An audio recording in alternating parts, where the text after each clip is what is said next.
हिंदुस्तान की सेना ने दिखाया अपनी सैन्य ताकत। पहलगाम का लिया बदला। पाकिस्तानी आतंकियों को उनके घर में घुसकर उनके ठिकानों को निस्ते-नाबूद किया।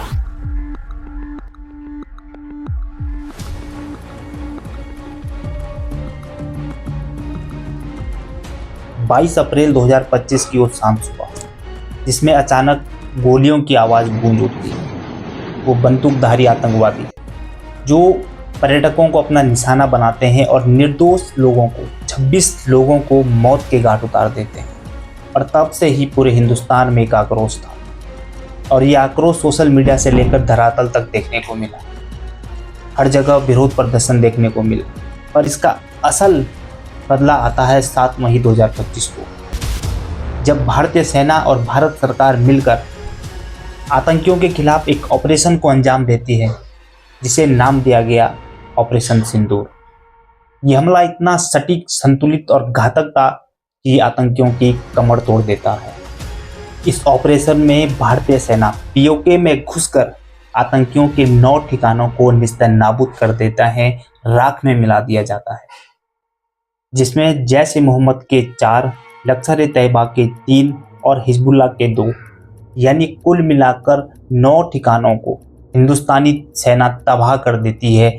और ये भारतीय सेना द्वारा किसी भी अन्य सर्जिकल स्ट्राइक से ज़्यादा घातक और विनाशकारी माना जा सकता है, जिसमें सेना 100 किलोमीटर तक अंदर घुसती है और उन्हें उनके घर में घुसकर मारती है। जिन ठिकानों को इस ऑपरेशन के तहत तबाह किया गया है, उनमें से एक है बहावलपुर का। ये वही बहावलपुर है जिसे जैश-ए-मोहम्मद का सबसे बड़ा आतंकी अड्डा कहा जाता है। ये वही बहावलपुर है जिसने कई बार हिंदुस्तान की आवाम को आतंकी आग में झुलसाया है। फिर चाहे वो 2001 का संसद में अटैक हो या 2019 में पुलवामा अटैक, और इन सब की शहादत का बदला हिंदुस्तान की सेना ने आज पूरी वीरता और शौर्य से लिया है। और हिंदुस्तान की सेना ने जवाब दे दिया है कि अगर हमारे लोगों के ऊपर आँच भी आती है तो हम इसका जवाब देना जानते हैं।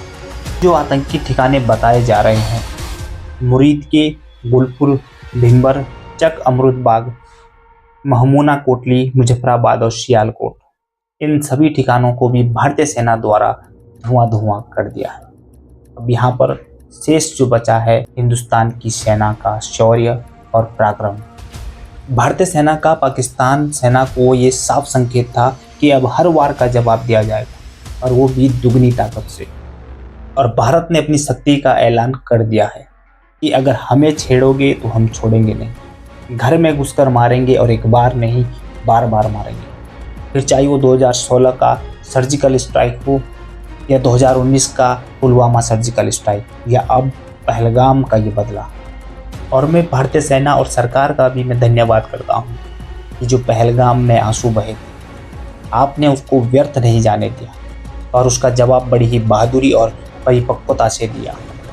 इस हमले में मिसाइलों का जो इस्तेमाल किया गया था, scalp cruise missile, hammer missile, जिसका इस्तेमाल जैश-ए-मोहम्मद के ठिकानों को ढहाने के लिए किया गया।